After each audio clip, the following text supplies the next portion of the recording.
Welcome to Tales from the Skeletour, a For the Love of Ghost podcast series.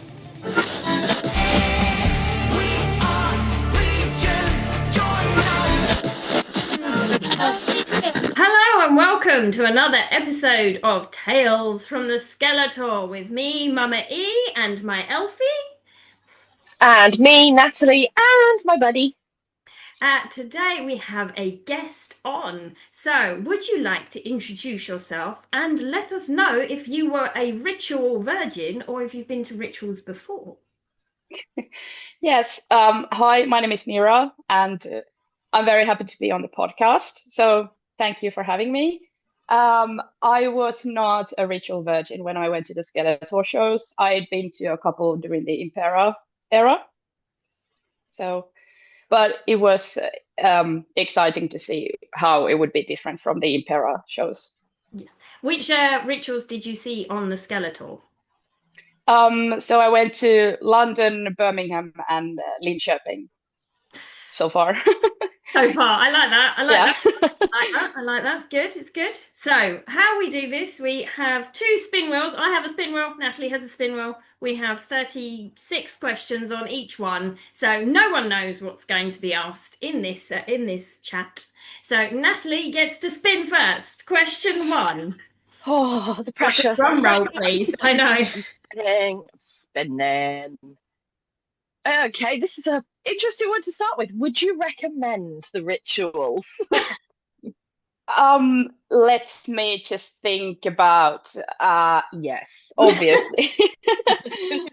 Yes, I would. It's like whether you've seen Ghost before or not, it's just an amazing experience. And because it's such a different show from Impera, like obviously it's the same band that we love and we wanted to see again. There's still so much different stuff to see that it's almost like seeing a completely new show. Yeah. Could agree more. It's so true. It's so true. So I think we all recommend them, really, though we don't want to because it means more people. Yes. So I have got. Is there a song that was played at the ritual that you appreciate more now that you weren't so keen on before, but now you've heard it live, you appreciate it more? I would have to say Darkness at the Heart of My Love, perhaps, because while it's a beautiful song, I never really kind of resonated or connected to it until I heard it live. So it was such a beautiful experience to hear that one live. So I'd have to say that one. Yep. Okay, is that the one you cried through, Natalie? Yeah. I had no emotional resonance or connection to that song. And for some reason, in Linköping, it just set me off. And I spent the entire song sobbing and being held up by a very handsome young man. Shucks. So let's see what my Wheel of Doom will spit out for you now. Un momento. What do you think of Papa V Perpetua? Oh, well, I think he's a character for sure. I was really excited to see that between having seen him in London and Birmingham and then seeing him in Linköping when he'd done a few shows in between that he really quite evolved as a character. It felt like he was kind of a bit more shy, a bit more reserved, a bit more quiet, like in the start of the tour. But he was like really getting there in Linköping. So it was like I was sort of worried for Copia, or like Papa 4, because I really do love him and I think he's my favorite Papa still. But and like seeing a new era and expecting or not expecting something and anticipating like what's it going to be, what kind of character it's going to be, am I going to like him as much as I liked Papa 4? So it was really exciting seeing him and I was really happy for how he actually turned out to be. So I do love Papa V. He's amazing. Yes. And I do love the fact that he only wears a half mask now because it makes the performance somehow even like kind of more intimate in some way. Yes. Mm. I know what you mean. Yeah. It's been able to see his like full on facial expressions, not just through his eyes, but that. Yeah. And a lot of facial expressions, a lot. You're right then, Nat. Yeah. Just a few facial expressions. Yeah. Yeah.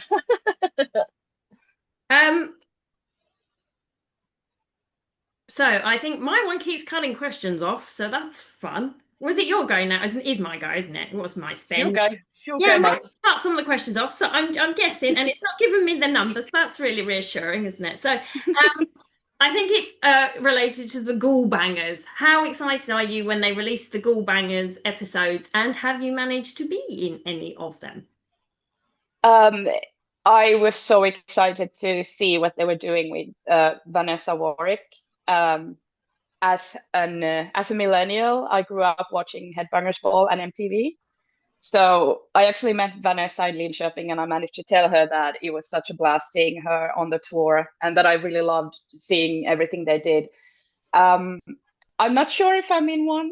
We'll have to see until when the Linköping episode comes out, because I don't know if we made the cut, but I should be in one, maybe, perhaps. Hope so. I hope so. Hope so. Yeah. I mean, at time of recording, they still have 4 Ghoul Bangers to drop. I mean, like, come on, guys. Yeah. Who's sleeping? Give What? us the episodes. They've released something about Judith on TikTok, but where are the Ghoul Bangers? That's what we want to see. We want to see the Ghoul Bangers. Yeah, so. Yeah. Next spin, Natalie. I'm spinning. Oh, oh. Oh, what do you think of the new outfits, particularly those of the ghouls and ghoulettes? I do like them. I think they're really cool. And I like the different like headwear, like the fact that Rain is wearing this kind of like veil thing while Phantom and Soda are wearing the hats. And it's just I heard somewhere or in an interview or somewhere that also the ghoul and ghoulette outfits were designed to be more like liberating for them and not as restrictive and more comfy for them. So that makes me happy as well to see that people have taken them into consideration as well. So they look really great, and I hope to be able to put together a ghoulette outfit for this cycle at some point to be able to do some cosplay. But we'll see if we ever get there. Yes, it can be done. It can be done. Oh, I must say, all the masks kind of inspire me. I keep looking at the Papa 5 mask and thinking. Next question. Have you got any ghost tattoos, or do you plan to have any? And would they be Papa 5 inspired or previous era? I do have a ghost tattoo, which I can show you here. I don't know if it's showing us a mirror image or no, a regular. I can see it. Yep. But it's a bit of text from Deus in Absentia. The world is on fire, and you are here to stay and burn with me. And this is actually a bestie tattoo that I did with my best friend a couple of years ago, because we've known each other for 15 years, and throughout the years we've been thinking about, oh, we should get matching tattoos, but we've never really come up with any actually good ideas that we actually wanted to tattoo. And then suddenly it was like, what about ghost? Yeah, what about them? Like a ghost tattoo? Yes. So we did the same bit of text, but with in like our own personal styles. So we went to this really really cool tattooist in Stockholm and kind of asked him to do ours in, like, for me a little bit of horror movie style, and for my best friend in a more maybe like a pretty style that fits with their other tattoos. Yes, you might say. I love that. But I do want to get more ghost related tattoos, like some form of crucifix would be lovely. And I am digging the new ghoul outfit so much that I actually would like to get maybe like a phantom somewhere, but a good idea. Yeah, so hoping for several more, but just the one for now. Yes. I think guys give so many inspirations for tattoos. It can't be helped. It can't be helped. No. one more ghost tattoo than I have, so you know. Oh, Yeah, you'll get there. you'll get Oh, there. We've got ideas for a joint one, haven't we, Nat? So yeah, yeah. Okay, so my next question says, did Papa say anything in particular that really sticks in your memory? Um, I would have to say when in Linköping he was kind of saying that he's been learning Swedish, yeah, yeah. and when he kept saying these things in Swedish, and because I speak Swedish also, so I understood everything that he was saying, although a bunch of it was apparently like more local slang, some of it as well, because I didn't understand quite everything, but I remember him saying something about that he used to come to the arena to ice skate and used to say that someday he would play at the arena. And well, now he did. So that's one thing that's really stuck with me. I really liked that. It was adorable. So cute. It was. We Yeah, couldn't understand a word of what he was saying, but we were like, "Oh, it's so cute. He's so adorable." yeah. When you've got a bunch of Swedish guesties all round you going, oh, we're like, what did he say? What's he What did he saying? say? They needed subtitles, coming up on this. Yes. Translate it. Right. This question. Oh, I quite. Oh, this is a good one. This is one of the new ones now. Oh, If you could ask Papa Five in at one question, what would it be? Wow, that's actually a really hard one. Mm. Um, I don't know. Actually, it's I can't come up with anything. It's sort of like when you go to like a lecture or Yeah. something like that, and people are asking, do you have any questions? And you're like, nope. Nope. And then 10 minutes later, when you're out, it's like, oh yeah, I have like 15 questions I want to ask, but no, unfortunately not. He's like an open book, I guess. Yeah, that's true. He does. He kind of shares. I want to know, when will you meet your brother? yes. Yes, that would be my question. Or do you actually secretly have a plushie of your own? That would be my question, actually. Like we Mm. yeah, I don't know if you followed them, but there's a really cool Instagram account called Chitty Ghost Doodles Daily. Yep. That has to become law. The plushies, the Papa Five plushies falling out the door, where Frata has just hidden them because he just doesn't want anyone else having them. It's just his. Yes, yeah. That's kind of where I get the idea, because I just saw that strip like yesterday or today, and I Mhm. just loved it. It was amazing. So yeah, it's a great comic, and I'm glad that they're doing more. Oh, he's so good, so good, so good. Like that gives me such a lift every day. Yes, only the Frata plushies, only the babies at the minute, and a secondo and a skeleton. Yes. Hello. And Hello. it's the meeting of the plushies. Hi, hello. Oh, hello. So shy. He's a little shy, so we'll Oh. put him back in I can't his know. Spin the wheel, Natalie. So Frata the help. wheel has been spun, and the question is, what do you think or feel makes these shows so magical? Well, partly it's because of the novelty. It's because it's the new Papa, new characters, new songs, but I have to say the mobile phone ban makes a huge difference. It's Mm. like, obviously I'm a little bit sad that I can't just like take a few snapshots during the show, but it's been amazing because I'm pretty short. So so it's been great to go to these shows and not have like a sea of phones in front of you. So that's actually been a huge difference, and I'm really glad that they went with the no phone policy. Had you been to a show that had no phone policy before this? Um, I actually went to the Kia Forum shows, and Oh, those were wow. famously no phone ones. And I'd been to a few Impera shows before that, and there was definitely a difference. So I can understand why Papa doesn't want phones there, because it does feel like some people are there like, I understand taking a few photos and maybe a Yeah, few video clips, but there are people who are basically just like this with their whole phone the whole time. show. And I think I'd rather just see it like this. Like I'm watching the Mm. thing. I don't need to watch it through my screen. Yeah. It was. Yeah, Cool.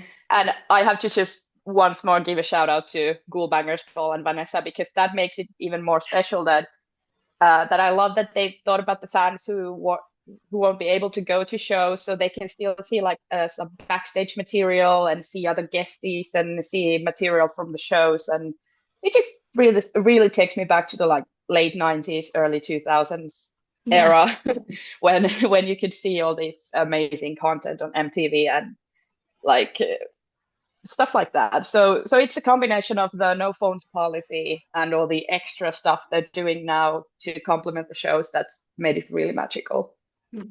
Oh. I love that. I love that. So this question kind of adds to it. You might not have an answer for it. It might be something we can think about for later. What's one thing you would change about the rituals, if you could? Like, I miss Conclavi con Dio.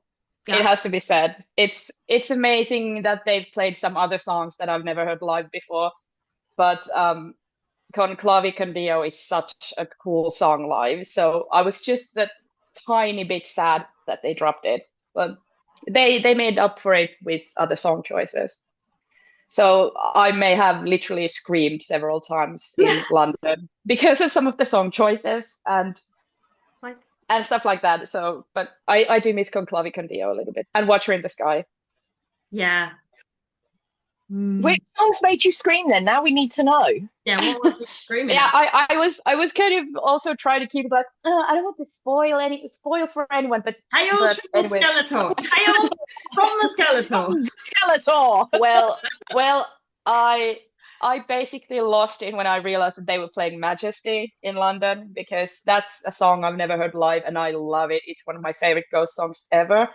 And then before the last song of the like the main set, I heard Papa say conclusively, and in my head I said, I give you Monstrance Clock. And then when he actually said it, I just lost it because I love Monstrance Clock so much, and I've been so sad that they haven't played it live in a long time. And then suddenly they're doing it right there when I'm present. So it's like I almost threw up because I was so excited. But yeah, it was Majesty, Spirit, and Monstrance Clock first and foremost, which just blew my effing mind when I heard them live. I can't even. Got tingles just from your excitement now. Like literally, Yeah. I'm like that. Oh my god, it's so good. So good. Yeah, it's just, and I didn't, and when they started playing Spirit, I didn't even realize what song it was at first, because I knew they were going to play like new songs. So initially I thought, oh, this sounds like a new song. And I was like, what is this one? And my bestie is like, it's Spirit. And I'm like, what? Oh my God, oh my God. And then I just like went crazy. So it was amazing.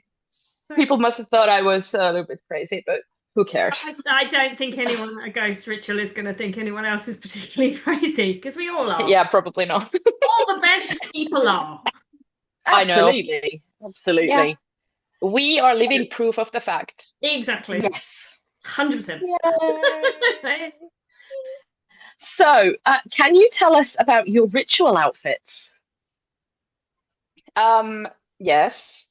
Good. No. No, it's a secret.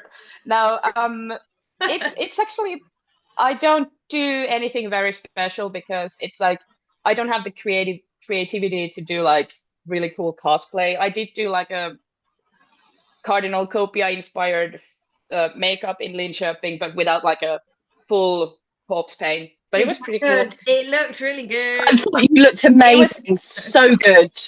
Thank you. But usually I just go with like some cool shirt and jeans. I do like my sort of like short shorts and fishnets, which I was planning to wear in Linköping, but it was so bloody cold. So cold. So cold. Oh, back. I was freezing my butt off, and I was like, why was I wearing fishnets in April? Yeah. He had the same thing. Natalie was in a dress, and then she's like, no, too cold. Yeah. Yeah, I put a dress on for the Linköping ritual, and we walked to the arena, stood there for about half an hour, and I went, no, it's not happening.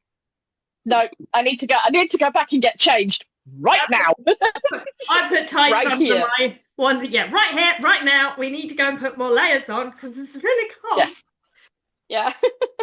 Welcome to Scandinavia. I don't know. I think the UK can be just as changeable, to be honest. Yeah. I mean, I should have been used to it. I did Stockholm in April last year and had 18-degree weather one day, and then like a few days later it was snowing. So I should know from experience that Sweden has inclement weather. Likes to, throw it around in the extremes. So next question. How many variations of Skeletor did you get if you bought any physically, and what did you purchase? I have a CD, just one.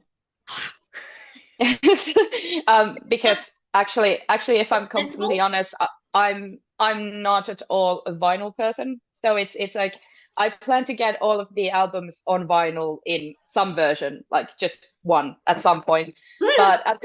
But at the moment, it's just I have the HMV CD because my bestie bought those for us so that we could go to the Q&A in London. So that's the one I have. I think yes, that's the one. But otherwise, that's the only physical copy of Skeletor I have as of Because you're today. sensible. Because you're sensible. That's why. Yeah, I spend my money on like t-shirts instead and plushies. I will warn you. I will warn you now. I started off by saying I just need to get one copy of each album on vinyl. That's it. I think I'm sort of holding off from those just specifically for the reason because I don't think I can keep to just one copy because I'm kind of a collector. So it's like, no, I like this color. I need to get that one as well. And So far the only vinyl I have is like a couple of singles that are out on vinyl, like Hunter's Moon and I think the oh my gosh, what's the 7 inches of Satanic Panic? Yeah. I completely escaped my mind what that was one. I hate That that one was feeling. called. It was like the Papa Neil album thingy, but yeah. So no vinyl for me because one, I'll go bankrupt, and two, I don't have space for them. Between Nat and I think we are probably 50% of the 44,000. Well, actually, Nat's probably more of the 44,000 that got him onto the billboard. Actually, I don't know. For Skeletor, I have too many. Just too many. I think is it 4? I think I have. I'm gonna have 4 vinyls. I think I have 7 copies of Skeletor at this point. I have 2 CDs, a cassette tape, and 4 vinyls. Yes, because that's a necessity. Nice. No, it's just silly. It's just silly, Mira. It's just silly now. Wait, no, but if it makes you happy, if it makes you happy, I've got the liquid one coming. Ooh, nice. I have 4 vinyl, 2 CDs, and a cassette. And a partridge in a pear tree. In a pear tree. Your cassette is really cool though. Like that was so random. You picked that up while we were in Sweden. I did, yeah. And then it wasn't until I saw, I think it was Ghost Variant Collector posted something about it on his Instagram that apparently the one I have is a Scandinavian only limited edition and it's limited to 500 copies. So I was like, oh okay then. That's my little why not? My little silver cassette tape, which I love. I've got is mine the Spotify one? Mm-hmm. So mine's purple. You've got the fans first version, yeah. Yeah. That's really cool. I haven't taken the plastic off. I don't actually take the plastic off the cassette tapes. I have a couple of cassette tapes. I've got the Holy Hits and right here, right now, in the blue and the red, because obviously you need both colours. Obviously. So they but I've kept them because I have nothing to play a cassette tape on. I have nothing to play a vinyl on, let a cassette tape. Shall we do one more question each, Natalie? Okie dokie. Well, spin wheel. my last question is, what did you do on your ritual days? Like, how early did you get to the arenas? What did you do once you were there? How did each show differ? That sort of thing. Actually, the London and Birmingham rituals, we were seated, kind of. Or yes, we were seated, so we didn't kind of have a rush to get to the arena, which was nice because we decided to go to the Birmingham one quite at the last minute, and we had to take the bus from London. So it was nice to kind of just arrive there, just take it easy, eat something, and just like chill. But in Linköping, we had general admission, and we initially had thought of going to the arena earlier, but the weather was ghastly. So we went there at something like 10, 11 maybe. Like we woke up pretty early, ate some breakfast, started getting ready, and then we went there to check out the situation, and just we talked to a lot of other fans and took turns to like go to the hotel and get a bite to eat and stuff like that. So just a lot of chilling and chatting and I think the chat, trying to. you don't get that at a lot of like, I mean, other gigs I've been to. The chat between fans and the interactions are part of it. Like seriously, huge Yeah, part of the rituals and the magic and the joy. And then you end up going in with a group of people that you've only just kind of met and enjoying the whole thing together. It's just something like I've never experienced. And we all ended up in the local newspaper, didn't we? yeah, that's right. And also the thing I like about meeting other Ghost fans is that the most random things can happen. Like there was someone I heard suddenly someone say, "Hey, who wants to play Cards Against Humanity?" And I was like, "Me, me!" So I just joined. Like I think there were three other people. At this point, I was the only one in our bunch who was at the arena because everyone was off somewhere doing something. And I was just like sitting there and playing Cards Against Humanity with three people I've never met before. And then suddenly this guy comes. He was the Scouser, um, who was Oh, there Adam. with his daughter, Adam. Yeah, Yes. yeah. So suddenly, but at that point, I hadn't spoken to him at all. I just heard someone go, "Hey, does anyone want a coffee?" And I'm like, "Sorry, where am I?" And he just had like this bag of like takeaway coffees, which he was giving Oh, to people. oh And my I God, was like, that's so adorable. I loved it so much because it was so cold, and I was kind of hoping I had a coffee. And then suddenly he's like, "Does Like anyone want magic. a coffee?" Oh, Yeah, that's so amazing. it was such a magical moment. So just like random coffee. When does that happen? Never. Oh, he's This such is a why I like sweetheart. the SkeleTales. This is so cool. Yeah. Mira's that guy, that Adam was the man who held me up during Darkness at the Heart of My Love. Oh, okay. And looked He after was me at he was Peacefield. such a Like he looked sweetheart. after so many. Poor man must have been exhausted by the end of it because he was like dealing with a lot of emotional people.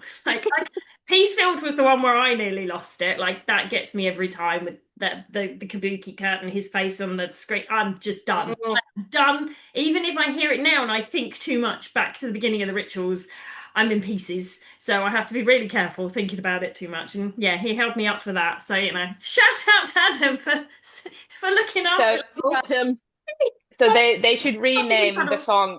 They should rename the song to Pieces Field. Yeah, pieces field. It's so true. In pieces I'm here. field. I'm here all evening. I like it. I like it. I'm changing it now to in pieces field. Yeah. In Pieces Field. well, am I right in thinking that you came up with alternative lyrics from Massilia Amori as well? Yes, it was the one where I mean people are obviously playing Ghost like on a speakerphone or something, and they were playing Vicilia Amori. And when he's saying "Love Rockets," I was just like "Hot Pockets." Yeah. I was just like I don't know. I may have been hungry or something, but it was just like that fits Hot Pockets. I unfortunately I can't remember how it went on because I came up with more lyrics, but it was something like jumping out of the toaster now or something like Yes, that. I love it. I love it. But yeah, it's like I think a few people laughed at it, so it was fun. I like making people laugh, so Yay. Wonderful. Yay. So, my final question from the spinny wheel is if you could relive one moment from a ritual, what would it be? I mean, it's oh wow. Um, I'd probably have to say the first time they I actually witnessed them playing Peace Field and the curtain falls down.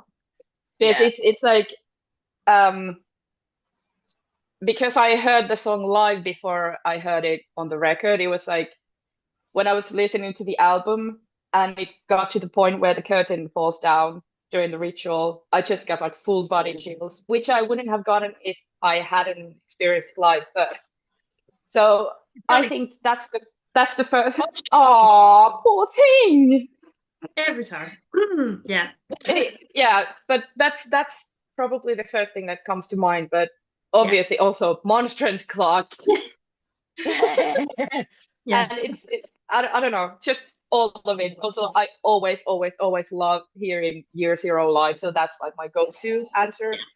But I also love what they did with rats on in these rituals because I was used to because I was actually before this cycle, I was kind of thinking that what can they do that's as good as the whole Imperium Caesarian rats, Yeah. like the way to start off the show. And then, well, I did enjoy the beginning, but like the first few songs, even though they weren't Imperium, Caesarian, and Rats. But what they actually did with Rats, I really love that because first you get like he is, and you get all like, hmm, and then you get like the fire and brimstone Yeah. stage and the small fires, and then it's just like Rats, and it's so brilliant. I Yeah. just there are so many things that I wish I could experience for the first time, and that version of Rats is one of them as well. And he's very dramatic during it as well. I love his over. Yes. He does love to heads grasp, Yeah. Very So, what he did in Bohemian Rhapsody, the whole. oh yeah. That was great as well. Bohemian Rhapsody. Oh. Yeah, definitely. And so to wrap it all up, what would you love to say to Ghost if they were to hear this? What would you love to say to them? What would you love them to know if you could? Thank you. Basically, just like to wrap up everything I feel about them and think about them is basically just a huge, big, fat thank you because they've done so much. Their music has done so much for my self-esteem, for my confidence, for my mental health, just for my quality of life ever since I started listening to them. And so they're like such an important thing in my life that I can't even remember what my life was like before Ghost. It's like there's life before Ghost and after Ghost. Yeah. And it's so much better with Ghost in it. Yeah. Yes. Although I'm very much more broke with Ghost in my life, so thank you.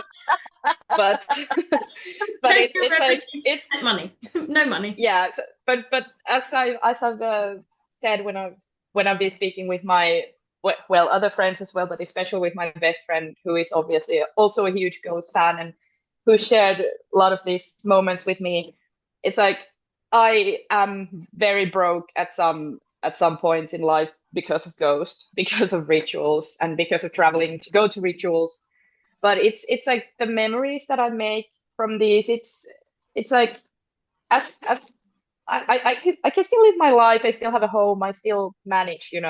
So just being broke for a few weeks Hmm. is nothing when you get all these amazing memories and experiences and meet all these lovely people that I would have never met if it weren't for Ghost. Fantastic. Oh. You two included. Yeah, and you, Oh. 100% Mira. Like seriously, I can't thank Ghost enough for meeting people like yourself. Like it's incredible, incredible. Yeah. Yes. So Mary, thank you, you. you, you and your boobs will always have a very special place in my heart. If it has space, I don't think your heart has space for all this. I always used to say, I love you from the bottom of my boobs. I would say my heart, but my boobs are bigger. I like that one. I'm going to steal it. Yes. Mira, I love you from the I'm not bottom of going to my steal it. boobs. I'm not going to steal it. No. Thank you so much for coming and joining us, Mira. That was so fun and sharing your SkeleTales with us. I'm loving Thank you. the series so much. Like, it continues the joy and it is stopping those ritual blues taking over. So yeah, thank you from the bottom of my heart. And from the bottom of my boobs. Thank you for letting me come on the Oh, podcast so and share grateful. some thoughts. It was really fun. So thank you so much. Anytime. Anytime. Next time we'll get you on to talk about horror movies. Yes. Absolutely. So if anyone Looking forward to that. Yeah, come and do the horror movies with it. What horror movie are we thinking? Anyone got an idea yet or not? Not really. Mira, what's your favourite horror movie? Oof, that's a tough one. I would have to say Scream, probably. Oh, I do like the Scream. Or The Exorcist or The Shining. I have so many. Shining. But I do love Scream. Yeah. Good. Scream is my comfort movie. I understand that one actually. I have actually watched Scream, so we're good. I love Scream. Scream is good. Scream is there. So thank you for joining us. Thank you for your SkeleTales. If anyone else wants to share their SkeleTales with us, please do contact us. You can now contact us as talesfromtheskeletor@gmail.com. Otherwise, we will see you again soon.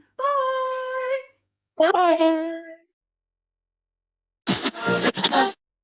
See you soon for more SkeleTales. If you'd like to share your SkeleTales on an episode, send an email to us on talesfromtheskeletor@gmail.com.